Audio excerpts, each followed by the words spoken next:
gitme demedim, ama kal diye çok sustum. Esinli deme, gidişin hala içimde yarım. Adını anınca titrer yarım.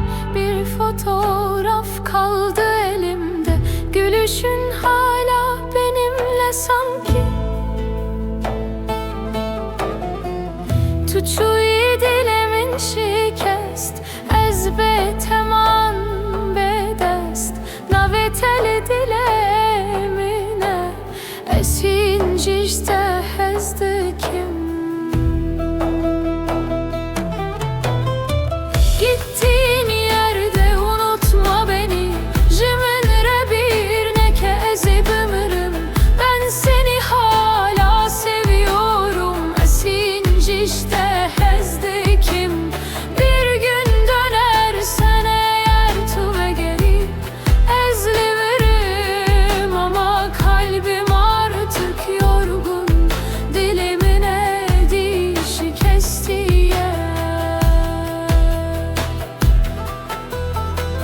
Geceler sensiz ağır geçiyor, her şarkı seni hatırlatıyor. Sanki dünya durmuş benim için. Sen giderken ben de bitiyorum. Şeven min betedir ejin, çaven min bigirtene girtin.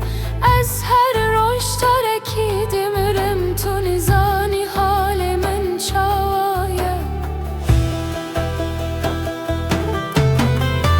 Gittiğin yerde unutma beni. Jiminre bir neke ezip ömrüm. Ben seni hala seviyorum. Esinci hezdi kim? Belki de hiç dönmeyeceksin. Belki tukatnayı. Ama ben hep aynı yerde kalacağım. Esertimli ben dateme. Gittiğin